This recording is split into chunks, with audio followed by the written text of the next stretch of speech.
It is always desirable to be wise. It is good to be wise and to be with the wise. Napakalaking bagay na tayo po'y nakakapag-imbak, nakakaipon ng karunungan at kung paano natin ito gagamitin sa buhay. At mahalaga rin na tayo'y naliligid at may nakakasama tayong mga marurunong. How does the Bible describe a wise person? It's important to know yourself and others by the standards of the Bible. Ang ating pong pag-aaral ngayon, pinamagatan nating 10 marks of a wise person. 10 pagkakakilanlan sa isang taong maalam, marunong, at marunong gumamit ng alam sa ikatutuwid ng buhay. Our God, we thank you for this beautiful day. We thank you, Lord, that you are our God, our Savior, our Sustainer. We thank you that you give us our needs. Salamat, Panginoon, sa pahiram mong buhay pa at salamat po sa karunungang patuloy mo idinadagdag sa amin. Linisin niyo po kami, Panginoon, patawarin kami sa aming mga pagkakasala, punuan niyo nawa ang aming mga kakulangan at ngayon ay bigyan niyo po kami ng karagdagang karunungan. Buksan niyo po ang aming isip, ang aming tainga, ang aming mga mata at nang matanggap namin ang mga dapat tanggapin. Give us discernment, Father, so that we may be able to know your truth and that we may reject that which doesn't come from you. Teach us, lead us, be the speaker, O God. We ask you to bless your people, to walk in our midst, to sit on your throne of power, and dispense wisdom and blessing to us. In the name of Jesus our Lord, our teacher, we pray. Amen. 10 marks of a wise person. Nakukuhanin po natin lahat sa Proverbs sapagkat kung merong collection ng wisdom sa Bible, isa na dyan na pinakamarami at pinakamayaman yung book of Proverbs o kaya ay mga kawikaan. Proverbs 29:11, a wise man keeps himself under control. Isa na yan na pagkakakilanlan ng taong marunong, ang kanyang sarili ay nasa ilalim ng kanyang kontrol. Napipigil ang sarili at hindi ang sarili ang namamayani lagi. So one mark is controlling oneself, especially one's emotion. Ang marunong na tao, kinokontrol ang kanyang damdamin, ang pagpapahayag niya sa kanyang damdamin at ang lahat ng ginagawa niya. Si Solomon na mismo ang may sabi, a man of wisdom will avoid all extremes. Pag marunong ka, hindi ka lumalabis, hindi ka sobrang malamig, hindi ka sobrang mainit, walang mga extremes and saka extreme behavior. Man's foolishness necessitated the law. Kasi kung ang tao lang ay nagkokontrol sa sarili, hindi niya kailangang makatanggap ng batas mula sa Diyos.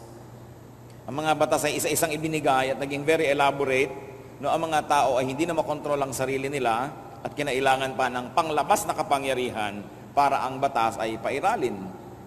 Kaya ang Lady Justice, yung sagisag ng Lady Justice ay isang babaeng may hawak na timbangan, may piring ang mata, at sa kabilang kamay ay may hawak na isang tabak. Lady Justice holds a scale there, at pag meron siyang scales, and then she holds a sword. Because if you are weighed and found wanting, you will have to be cut up. Kailangan kang tagain, sapagkat yung takot mo na lang na mataga ka, at yung takot mong makulong, yan ang kumokontrol sa tao pag siya'y wala ng kontrol sa sarili. Maging sa mga bahay na maraming policies, sa mga kumpanya na maraming policies, because people don't control themselves. Bakit mayroong boundary clock na kinamumuhian ng empleyado? Kasi hindi naman nila kokontrolin ang sarili nila na pumasok sa oras kung wala nun. Bakit mayroong deduction ka pag absent? Kasi pag walang ganung punishment, dadami ang absence. Pagka maraming patakaran at batas, ibig sabihin lang, ang tao ay hindi nagkukusa na kontrolin ang sarili. Sa pagkokontrol po sa sarili, hindi natin ibig sabihin yung sobrang control, na the repressive control that can lead to schizophrenia. Sapagkat yung sobrang control naman, na bigong-bigo ang sarili mong ipahayag ang katotohanan at yung mga nais mong gawin, ang nangyayari, ang mga tao ay nagkakaroon ng mga kabaliwan, nagkakaroon ng double personality.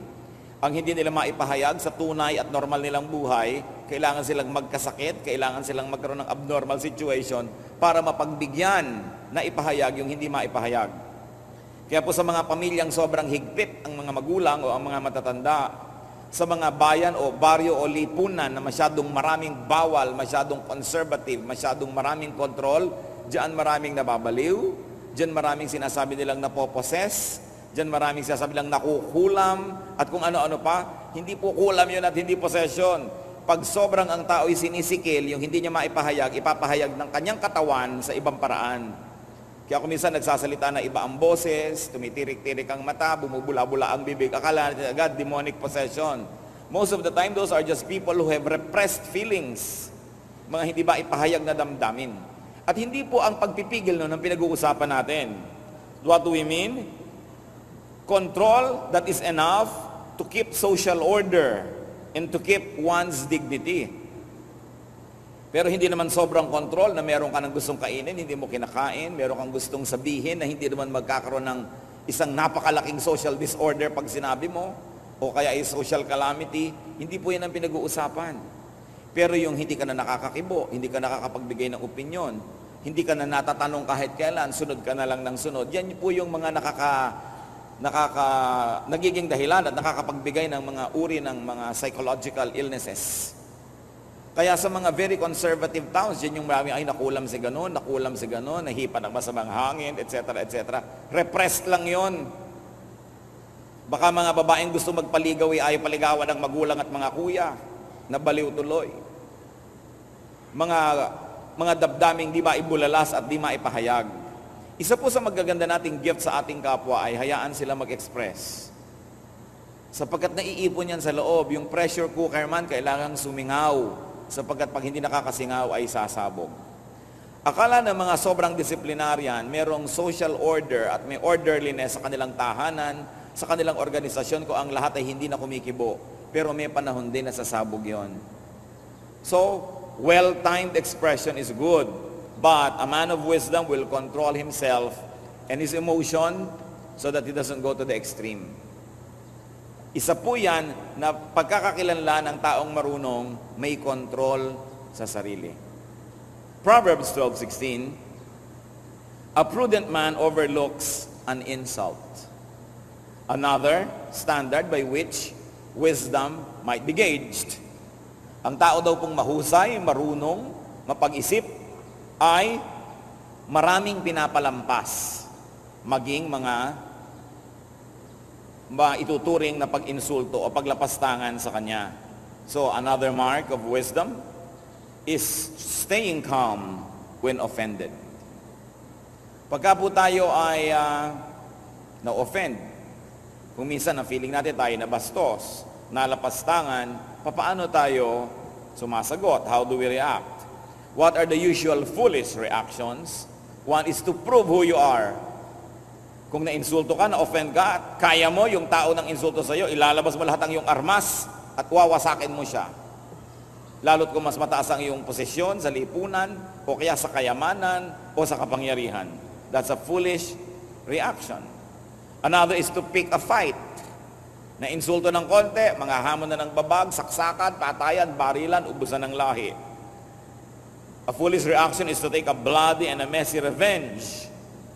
Remember though that staying calm doesn't mean not correcting the wrong. It doesn't mean allowing yourself to be the offender's punching bag. Yun pong pagiging mahinahon ay hindi ibig sabihin tatanggapin nyo ang lahat ng ibinabato sa inyo nang wala man lang kayong katutol-tutol, at hindi ibig sabihin na tatanggapin nyo lahat ang mga panglalapastangan. Subalit kung itutuwid nyo man yun at gagawa man kayo ng paraan na iyan na itama, ay ginagawa sa isang mahinahon na paraan. Because wise people stay calm, they keep calm, and especially they keep themselves under control while addressing an offense. Hindi ibig sabihin na godly ka, tinanggap mo na rin, di ka na rin kumibo. Kasi dapat ang liko ay tinutuwid, ang madilim nililiwanagan, ang marumi nililinis. And one approach of wise people to offense is they say, it's not really me who's the problem, but you. Halimbawa, nabastos ka, alam mo namang wala kang ginawang mali, pwede mong sabihin, hindi naman ako bastusin, talagang bastos lang siya. So siya ang may problema at hindi ko siya papatulan. Ang isa pong sukatan ng kadakilaan ng pagkatao ay yung pagpili ng pinapatulan. Kung lahat ay pinapatulan natin, ibig sabihin ay kasimbaba din tayo nung nais nating patulan. At ang problema sa nakikitabla, if you want to get even, is you have to go down to the level of your opponent. So even transcontinental trains don't stop at every station. Even major airplanes don't land in every airport. So kung tayo po ay may nararating na taas at antas ng karunungan, namimili na tayo ng pinapatulan at dapat pakonti ng pakonti iyon. Proverbs 10:19, he who holds his tongue is wise. Yung marunong magtimpi ng pagsasalita, at sabi ng iba, yung kinakagat ang dila para huwag na lang magsalita pa ito, ay isang uri ng karunungan. So restraining one's lips is a measure and a sign of wisdom. Still, this is under the self-control department, you will notice. Speaking too soon, saying too much can tie you down. Marami pong tao ang nalalagay sa alanganin, nakokompromiso, napapasubo dahil nagsalita agad o kaya maraming sinabi. Remember this, the unspoken word is still your slave. But every spoken word can already become your master. Naranasan nyo na ba yan? Na may magsasabi sa inyo, you promised me, sinabi mo, di ba sabi mo ganito? Di ba ang turo mo ganito? Pag may sinabi ka na, maaari na ngayong isumbat sa'yo, maaari na ngayong gamitin para kapilitin na kumilo sa isang uri ng direksyon. You will be compelled to behave a certain way because of the words you've already said. Wrong words can put you in trouble. Wrong words can hurt and offend others.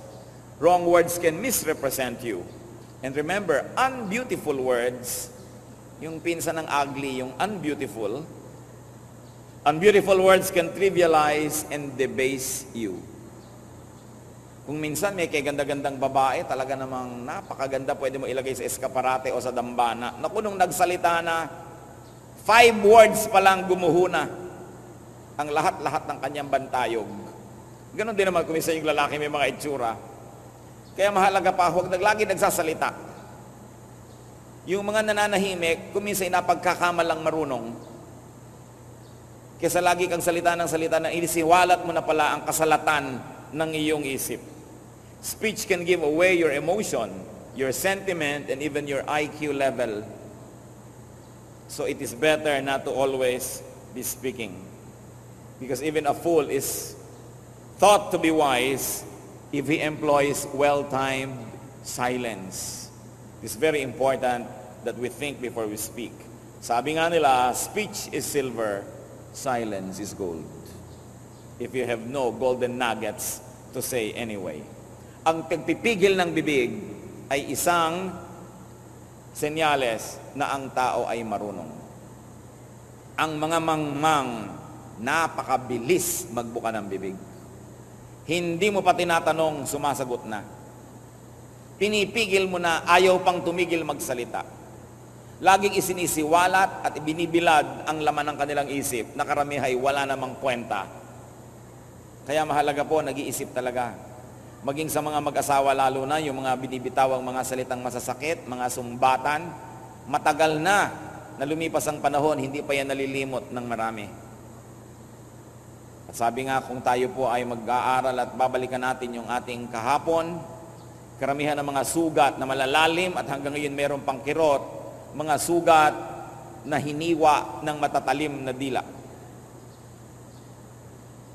Most of the heartaches that we carry all our lives were caused by unkind speech. So let us not cause that kind of wounds in other people's hearts. Proverbs 12:18, the tongue of the wise brings healing. Another measure, wisdom is known by promoting goodwill through speech. Ang salita po napaka makapangyarihan. Kahanga-hanga, kamangha-mangha.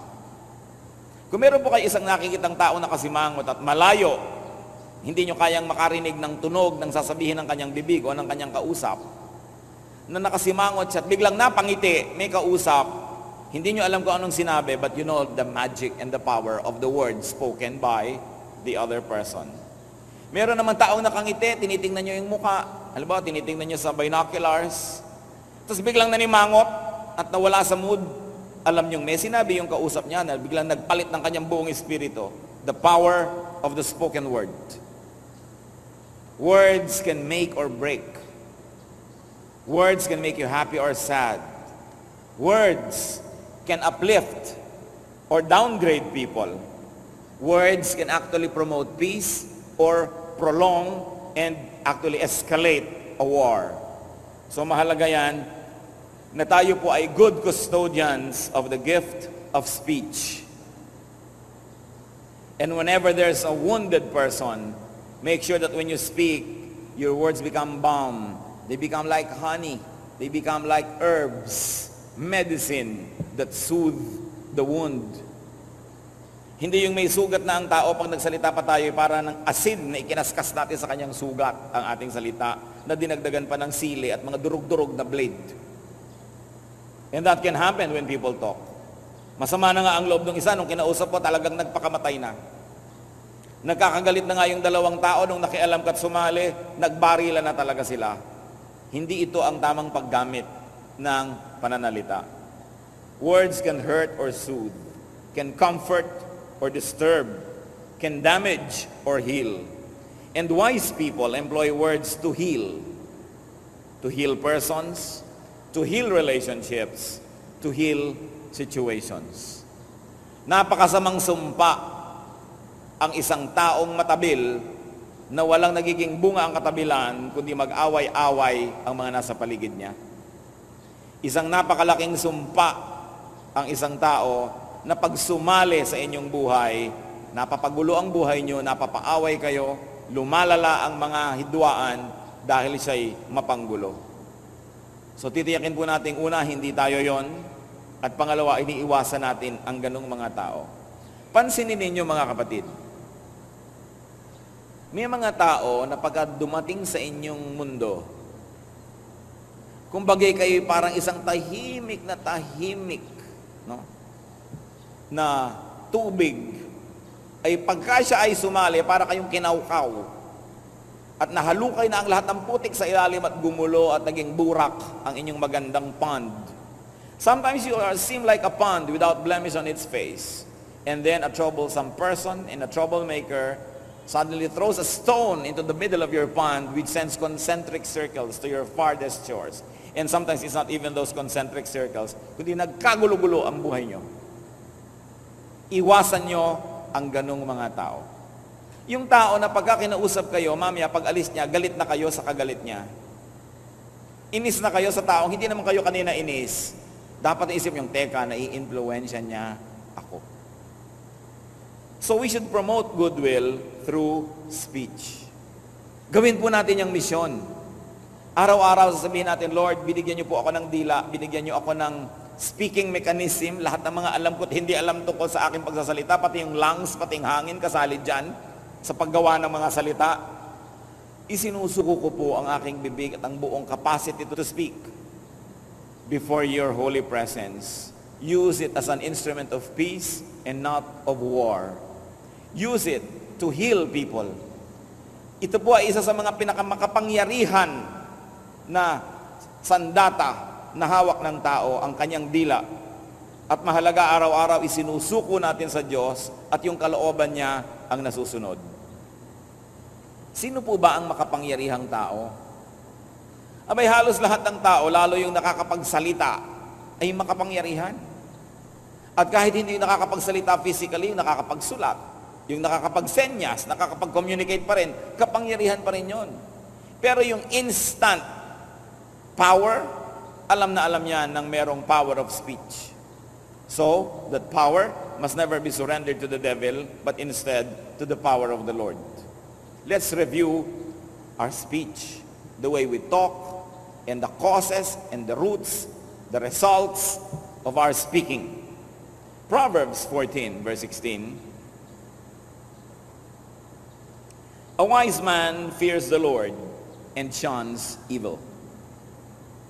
So another mark of wisdom is fearing God and therefore avoiding evil. Dinagdag ko lang yung therefore.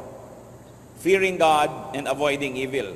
Meaning, fearing God, therefore, you fear God pala, then you must avoid evil. So fear the Lord, and therefore, you don't have to fear Satan. Because if God is with us, who can be against us? Ang atin pong karunungan ay maaaring sukatin, tingnan lang kung ano ang ating kinatatakutan o kung sino. So when we fear God, and we fear God enough, that means we uproot evil in our lives, then we don't have to fear Satan at all. So fear God to the point of uprooting and avoiding evil. May mga nagsasabi, natatakot ako sa Diyos, meron akong banal na takot sa Diyos, pero hindi naman afraid enough to uproot evil in their lives. Dapat sapat yung takot natin sa Diyos sa kumilos tayo upang bunutin, wasakin at wakasan ang mga maruruming bagay sa ating buhay. Proverbs 13:1. A wise son heeds his father's instruction. Of course, masyadong makalalaki ang kultura ng Israel. Kasama din dapat dito yung a wise son heed his mother's instruction, or a wise daughter heeds his father's or mother's instruction. Lagi lang kasi sa Bible example mga lalaki, dahil sobrang nakakiling sa kultura ng lalaki ang kultura ng Israel.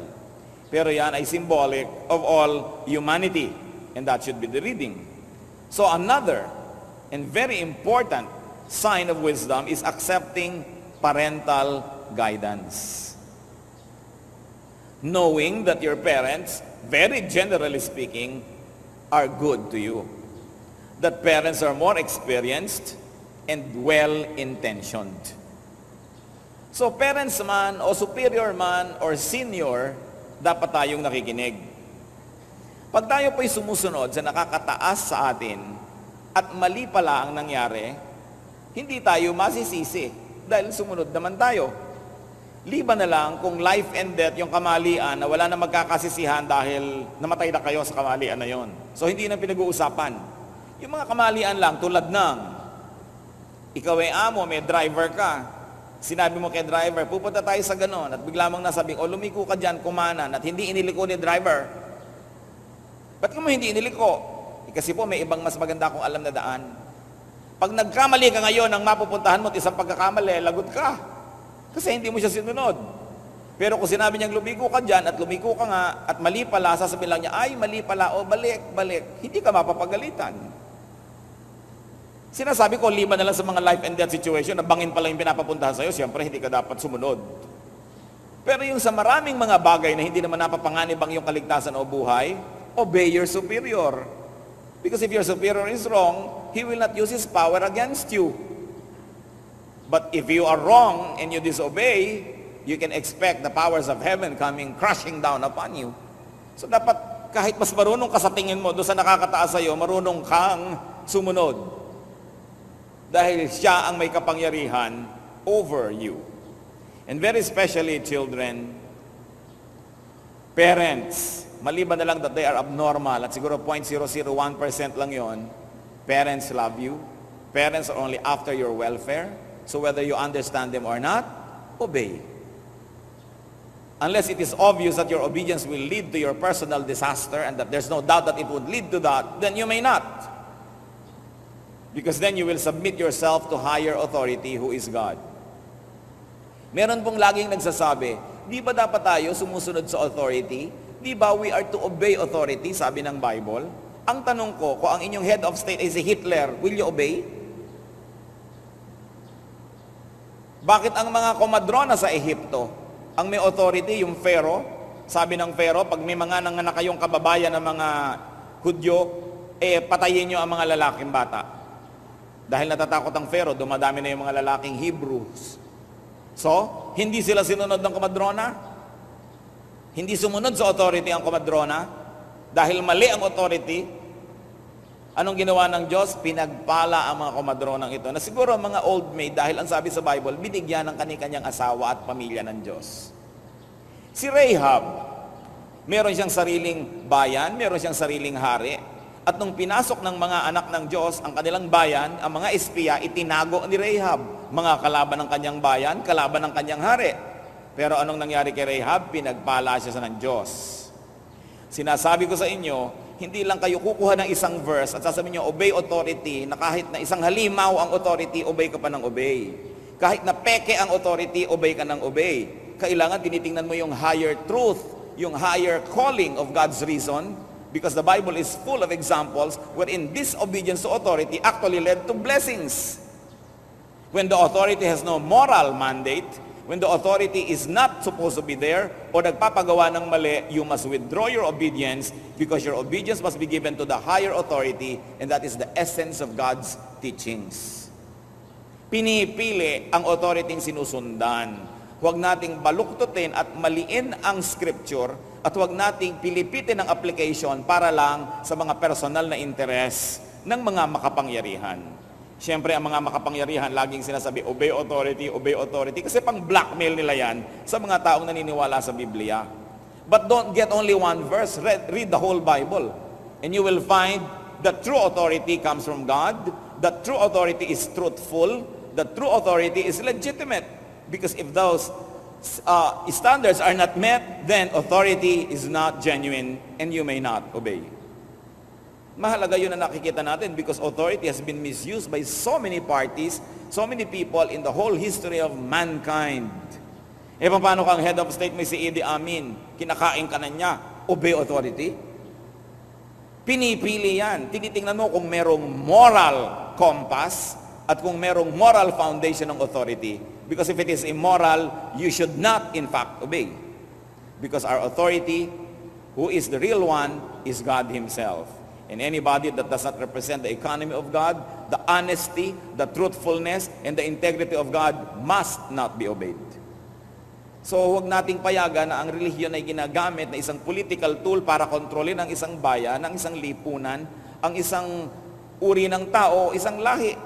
At nagtatago ang mga taong yan sa likod ng Diyos, sa likod ng Biblia, para bigyan ng deodorant ang isang stinking regime or monarch, king or queen. Kaya nag-iisip-isip ang mga anak ng Diyos. Hindi basta-basta kumukuha na isang verse tapos alipin ka na ng verse na yon, against all reason sumusunod ka.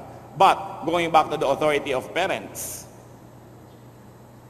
as I said, unless they're abnormal or they have mental illness, parents love their children, and it is always in the best interest of their children that they make policies or even rules. So children, unless there is a naked, very naked error in what your parents tell you, obey. It is the wise thing to do. Proverbs 12:15, a wise man listens to advice. Kamag-anak na naman ang pinag-usapan natin kanina. So another measure of wisdom is accepting counsel. Meaning this time not only from our parents, but from any wise person. Binigyan tayo ng dalawang tainga at isang bibig, so we will listen twice as much as we talk. Ang problema sa mga tao, sometimes we talk twice as much as we listen, or we never listen at all.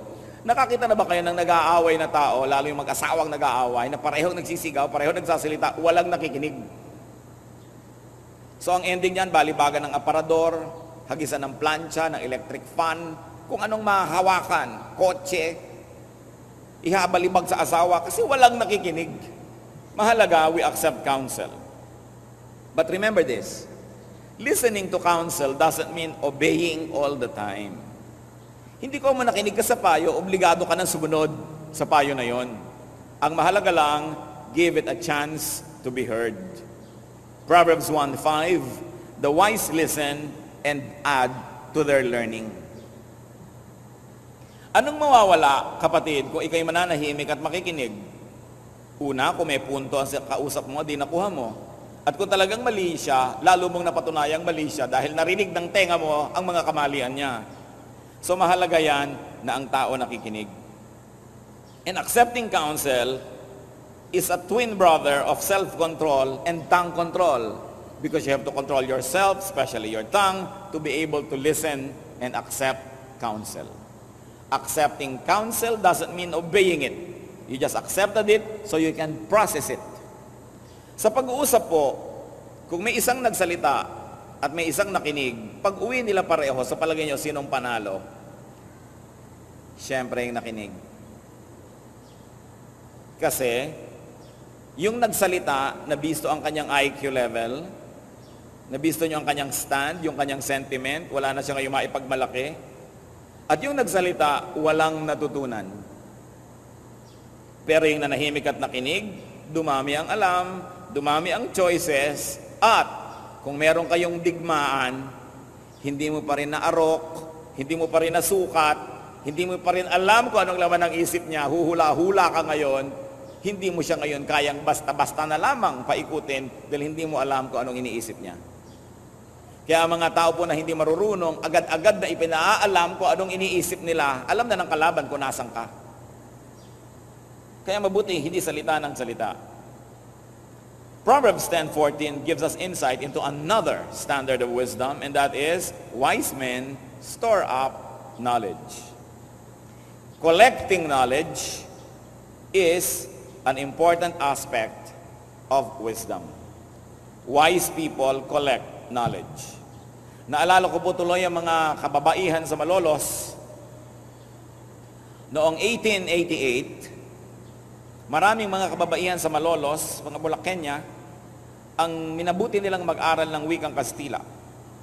Bakit? Sapagkat sila yung mga mag-aasawa o yung iba yung nag-asawa na, at sila yung magkakaroon ng mga anak. At sabi nila, ayaw nilang maging mangmang ang kanilang mga anak. Kaya sila ay nagpetisyon.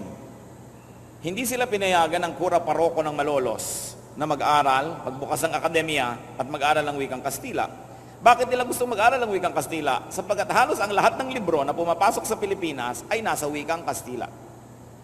May mga libro sa wikang Tagalog, sa wikang Cebuano, Bicolano, pero puro libro ng dasal.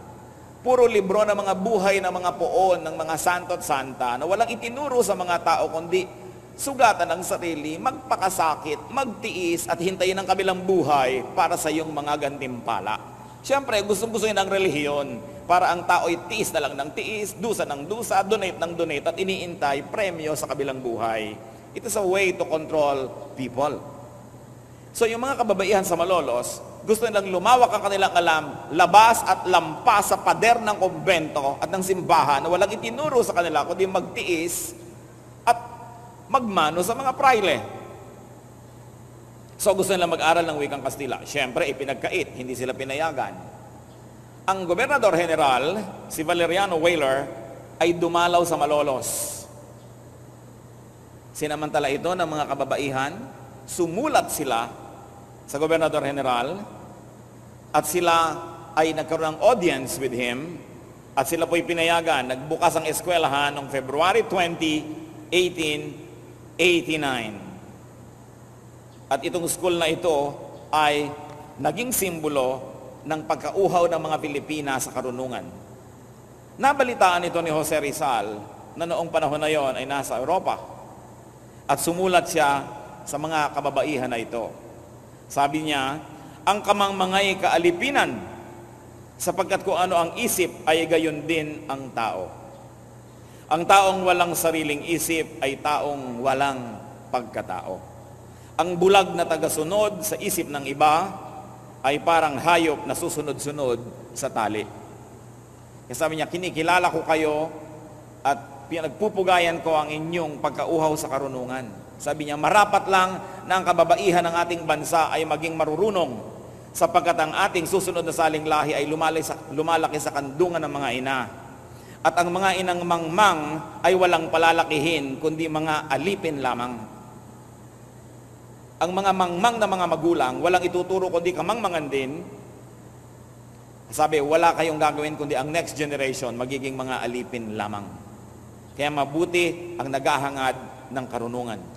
And nobody is too old to learn new things. Akala natin, pagka nag-drop out ka na sa school, pwede ka nang huwag mag-aral. O kaya pag nag-graduate ka na ng bachelor's degree, pwede ka na hindi pa mag-aral at tapos ka na. No. We keep learning. Lalo ngayon, palit ng palit ang technology, mapag-iiwanan ka sobra ng panahon pagka hindi ka marunong. Kaya kailangan, kung ayaw mong maging alipin, maging marunong ka. At mga magulang, turuan nyo ang inyong mga anak na pahalagahan ng karunungan. Turuan silang mga tuwiran, kahit sa inyo sila nangangatwiran, basta magalang ang pangangatwiran. Kesa huwag kang sasagot, tapos tungtuwa ka, ang anak ko hindi sumasagot. Tapos namatay ka na, ano yung anak mo ngayon, kahit na lang rapist, re-rape na siya, opo pa rin. O kaya parang awa nyo na po. Polite pa rin sa rapist. Dahil hindi mo malang tinuro ang tumutol. Yan ang kulang na kulang sa ating maraming kababayan. Sobra tayong sinanay ng relihiyon at ng mga matatanda na maging sunod-sunuran lamang para tayo mga hayop na hinihila lang sa tali at sumusunod naman. Kaya ang tunay na kalayaan ng Espiritu ay kalayaan ding magpahayag sa sarili. Subalit ano ang mga kasangkapan para ipahayag yan? Karunungan. We must value knowledge. Kaya lang, katulad ng pagbabasa. Biruin nyo, magbabasa kayo ng isang libro. Halimbawa, binasa nyo ng ilang oras o ilang araw. Ilang buwan o ilang taon na ginawa yun ng author na sobrang pinaghirapan, sinaliksik, inayos. Makikinabang kayo na i-istro ninyo ang utak ng mga marurunong. Napapakinabangan natin ng napakaraming pagpupuyat at pagpapagal ng mga nananaliksik sa konting pagbabasa. And this is what we have to develop as a society, as a nation, the habit of reading. Kaya pag nakakita ka ng mga tao na nasa eroplano o nasa barko o magkakatabi kahit saan, pag nakita mong nahiling magbasa, usually hindi Pilipino yon. Dahil mga Pilipino, daldalan, kwentuhan ng kwentuhan. Ano yung Q-text mo? Anong brand yan? Mamaya, 3 oras na pinag-uusapan yung Q-text ng katabi. Ang Q-text nga ng kumari ko, ganito ganyan. Hanggang umuwi na lang sila, wala namang nadagdag sa kaalaman nila. Hindi naman masama magkwentuhan, mabuti yan. It's a very nice social activity. Pero lagyan nyo naman ng hangganan. Hindi walang katapusang kwentuhan, wala namang narating ang utak. Parang sumakay sa Ferris wheel, kahit 100 ikot, pagbaba mo, nandun ka pa rin, hilo ka pa. At marami po mga tao ganon, kahit makipag-usap kayo sa kanila ng 10 araw, pag uwi nyo, wala pa rin kayo napala. Sayang ang oras. Ugaliing magbasa. Makinig ng mga bagay na pakipakinabang at manood ng mga makabuluhang mga bagay. Dapat pinipili ang mga pinapanood sa TV. Siguro 85% ng mapapanood nyo sa Philippine television, nakaka-brain damage lang kayo. Mabuti pag huwag na manood. Pero may mga matitino naman, piliin lamang. Pero yung mga pa-contest na A, pula, B, blue. Ano ang A? Ang sasagot pa ba? Blue. Meron pang green. Tapos pagtatawanan ngayon, tuwang-tuwa ang mga tao sa kanilang mga kamangmangan at mga kahibangan. Mga contest na walang kakwenta-kwenta, mga ililipat mo yung bola sa kabilang balde, takbo ka ng takbo, bola dito, bola doon, bola dito. Trabaho yun ng mga koneho. Mga lobong pinapaputok, mga tubig na pinapasabog, hindi yan para sa mga taong nag-iisip.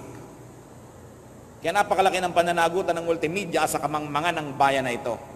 Dahil ating kinukonsinti ang kahibangan ng mga taong hindi marunong mag-isip.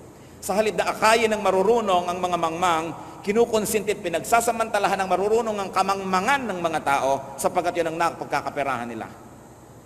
At siyempre ang relihiyon, tuwang-tuwa rin ang mga tao yung mangmang. Sapagkat sa kamangmangan nila, nagiging mahusay at mga importante ang mga theologians.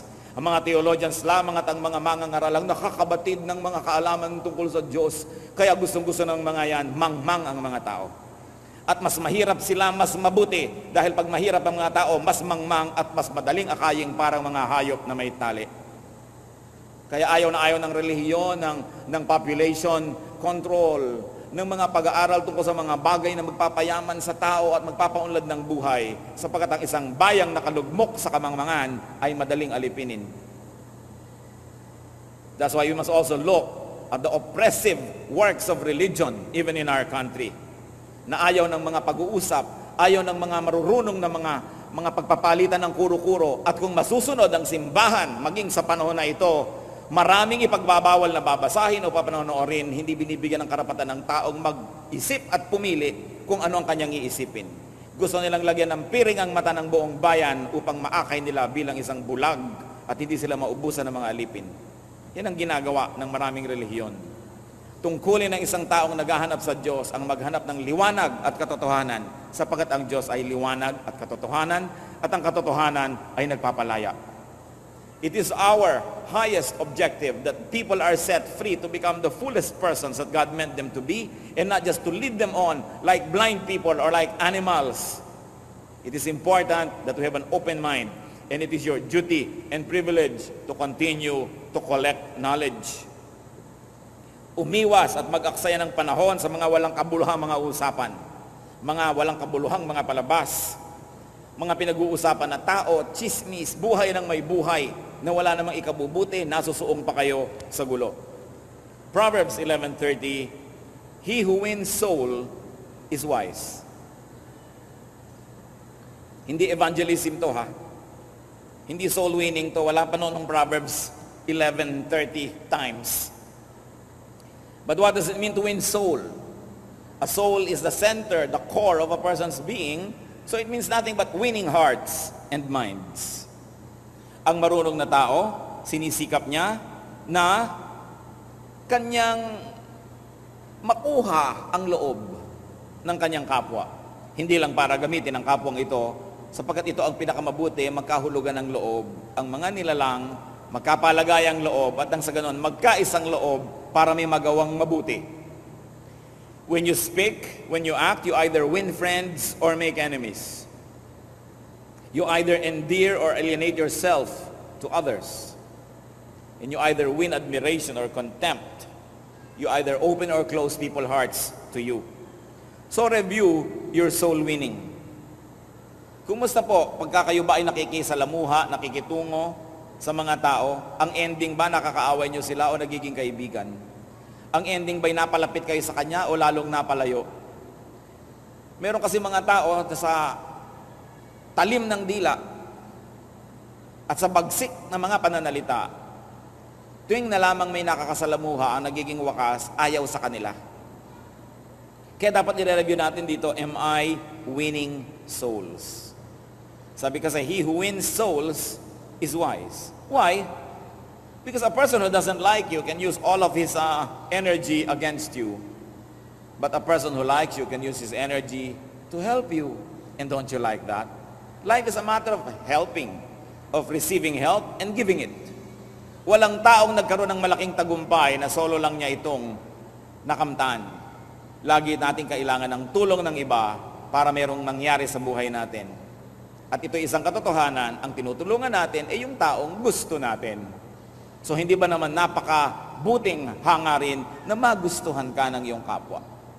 Hindi yung nainis sa'yo, pinagmamalaki mo pa that you are brutally frank, na tuwing darating ka nalang ino-oppress mo ang lahat ng tao dahil sobra kang coercive, sobra kang oppressive, o kaya kinokontrol mo ang lahat, lagi ka nalang amo, kaya tamad-tamad mo, lagi ka nalang boss, walang makakagusto sa'yo, iiwasan ka. But a wise person wins souls. Finally, for today, Proverbs 14, verse 3. The wisdom of the prudent is to give thought to their ways. So, looking ahead to see what is coming is a mark of wisdom. Looking ahead to see the inevitable result of your words or deeds. Therefore, considering, reviewing, and examining your ways and style of doing things. Ang taong marunong, tumitigil, binibitawan ang ginagawa, nagmumuni-muni, at nag-iisip-isip kung ang paraan ng kanyang pamumuhay ay mabisa, mabuti, at mabunga. Kung nakita na natin ang paraan natin ng pagsasalita o paraan ng pakikitungo, paraan ng pagtatrabaho, paraan ng pamumuhay ay walang mabuting idinudulot, dapat huwag tayong mag-atubili na palitan ang ating mga pamamaraan. A wise person reflects and give thought to his ways. Iniisip niya, tama ba ako? Maganda ba ang pamamaraan ko? Epektibo ba ito? Tama ba ang pag-handle ko sa aking mga anak? Tama ba ang pakikitungo ko sa aking asawa? Tama ba ang pakikitungo ko sa aking mga manugang o sa aking biyenan o sa aking kapitbahay? Kasi malalaman nyo naman kung tama o hindi. Pag hindi tama ang paraan natin, para kayong nagsuot ng sapatos na naglalakad, ramdam na ramdam nyo kung may bato sa loob. At ganun ang buhay na hindi tama ang pamamaraan. Laging may sagabal, laging meron na lamang na sakit at dusa, laging may away, mga hinanakit at problema, laging may tensyon at pakikidigma. So hindi yun ang tamang paraan ng pamumuhay. So kailangan palitan. Para tayong nagmamaneho, nakaliko ka sa mali at nag-isip-isip kang mali. Therefore, aatras ka, babalik ka doon sa pinagkamalian mo ng pagliko at simula ka uling itama ang iyong buhay. Minsan po, Ako'y may gagawing mission sa Northern Luzon, patungo akong Baguio, at may nagmamaneho naman para sa akin, so okay natulog sa daan, gabi ang biyahe. Parang nakahalata ako kahit kalahati ng isip ko itulog. Parang hindi man lang ako nasisilaw. Ang tagal-tagal nang wala man lang na tumatamang liwanag ng kasalubong sa aking mga mata. So dumilat ako, at pagdilat ko nga yan, como nakahiga ako, ang nakita ko sa bintana ay napakalalapit na mga dahon na halos pumasok na lang sa sasakyan namin kung hindi nakasara ang bintana. Pagkakipot-kipot na daan at walang kasalubong. At si Mr. Driver, drive ng drive patungong Baguio. Sabi ko, teka, nasaan na tayo? Bakit tayo nandito?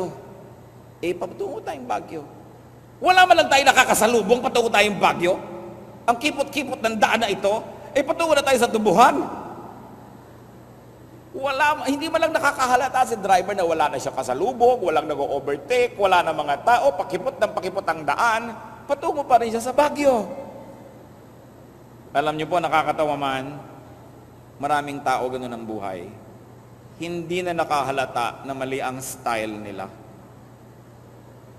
Hindi na nakahalata na wala na silang kaibigang nagtagal.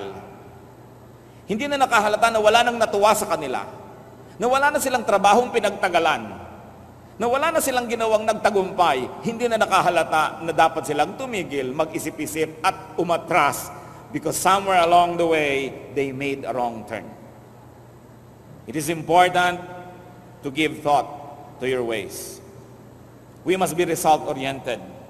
And if it's not bringing us good results, then change ways.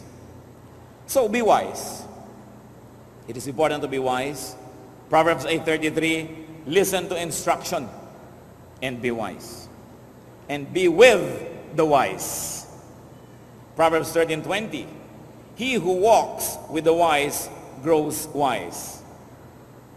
Proverbs 8:33 po yung listen to instruction and be wise. So dapat tayo nakikinig at makibarkada tayo sa marurunong kung papatulan naman nila tayong kabarkadahin. Dapat naman kasi meron din tayong iniaalok na karunungan sa kanila para tayo patulan. And bless the wise. Pag nakakita kayo ng wise person, i-bless nyo. Turuan nyo, tulungan, sapagkat yan ay regalo ng mundo ng Diyos sa sangkatauhan. Wise people are God's gift to humanity. Proverbs 8:34-35, ang nagsasalita ay wisdom. Blessed is the man who listens to me, watching daily at my doors, waiting at my doorway.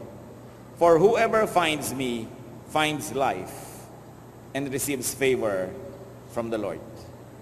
Salamat, Ama, sapagkat maaari kaming tumanggap ng pabor mula sa inyo, pabor ng karunungan. Nawa, Panginoon, ay nakinig kami sa inyo at kinausap niyo naman kami. Ipakita niyo nga kung marunong nga po kami o hindi. At sa mga marurunong na, salamat po. Nawa, matuto pa kaming dagdagan ang aming karunungan. May we stretch our tent curtains wide. May we increase the capacity by which we can hold wisdom. Turuan mo kami, Lord, to continue to be teachable, to study our ways, and to listen to you. Nawa sa mga kapatid na may mga kamalian sa buhay na nagkakaapekto na sa kanilang buhay at sa buhay ng iba, ipakita mo ng buong linaw kung ano ang yung minamarapat na pagbabago ng aming pamamaraan. At nang sa ganun, Panginoon, ang magandang buhay na inilalaan at inanais mo para sa amin ay aming makamtan. Magbulay-bulay tayo mga kapatid sa ilang saglit ng katahimikan at hayaan na ang Espiritu ng Diyos ang tumapos sa usapang ito. Makinig tayo sa kanyang mga payo, lalong-lalo sa mga praktikal na bagay na kailangan nating gawin sa ating buhay.